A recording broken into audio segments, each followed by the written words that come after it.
which was considerable. The horses were capricious, highly polished greys, perhaps a trifle undersized, but with such an action as is not to be bought for less than 25 guineas a hoof. The harness was silver-mounted, the dog-cart itself a creation of beauty and nice poise, the groom a pink and priceless perfection. But the crown and summit of the work was the driver, a youngish gentleman who, from the gloss of his peculiarly shaped collar to the buttons of his diminutive boots, exuded an atmosphere of expense. His gloves, his scarf-pin, his watch-chain, his moustache, his eyeglass, the crease in his nether garments, the cut of his coat-tails, the curves of his hat, all uttered with one accord the final word of fashion, left nothing else to be said. The correctness of Keith Price's clerk was as naught to his correctness. He looked as if he had emerged immaculate from the outfitter's boudoir, an achievement the pride of Bond Street. As this marvellous creature stood up and prepared to alight from the vehicle, he chanced to turn his eyeglass in my direction. He scanned me carelessly, glanced away, and scanned me again with a less detached stare. And I, on my part, felt the awakening of a memory.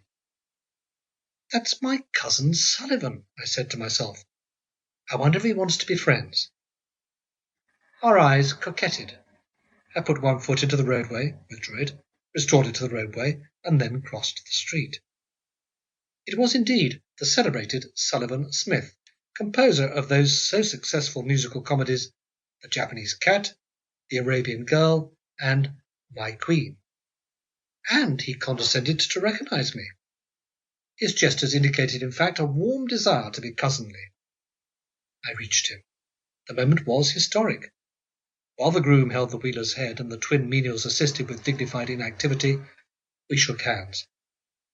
"How long is it?" he said. 15 years about," I answered, feeling deliciously old. "Remember I punched your head?" "Rather." Somehow I was proud that he had punched my head. "No credit to me," he added magnanimously, "seeing I was years older than you and a foot or so taller. By the way, Carl, how old did you say you were?" He regarded me as a sixth-form boy might regard a fourth-form boy. "I didn't say I was any age," I replied, "but I'm 23. "Well, then, you're quite old enough to have a drink. Come into the club and partake of a gin and angostura, old man.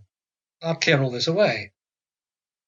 He pointed to the equipage, the horses, and the groom, and with an apparently magic word whispered into the groom's ear, he did in fact clear them away. They rattled and jingled off in the direction of Leicester Square, while Sullivan muttered observations on the groom's driving. "Don't imagine I make a practice of tooling tandems down at my club," said Sullivan. "I don't. I brought the thing along today because I've sold it complete to Lottie Cass. You know her, of course." "I don't." "Well, anyway," he went on after this check, "I've sold her the entire bag of tricks. What do you think I'm going to buy?" "What?" "A motor car, old man." In those days the person who bought a motor car was deemed a fearless adventurer of romantic tendencies, and Sullivan so deemed himself. The very word motor car then had a strange and thrilling romantic sound with it. "The deuce you are!" I exclaimed. "I am," said he, happy in having impressed me. He took my arm as though we had been intimate for 1,000 years, and led me fearlessly past the swelling menials within the gate to the club smoking-room, and put me into a grandfather's chair of pale heliotrope plush in front of an onyx table, and put himself into another grandfather's chair of heliotrope plush. And in the cushioned quietude of the smoking-room, where light-shod acolytes served gin and angostura as if serving gin and angostura had been a religious rite, Sullivan went through an extraordinary process of unchaining himself. His form seemed to be crossed and recrossed with chains, gold chains. At the end of one gold chain was a gold cigarette case, from which he produced gold-tipped cigarettes. At the end of another was a gold matchbox. At the end of another, which he may or may not have drawn out by mistake, were all sorts of things, knives, keys, mirrors, and pencils.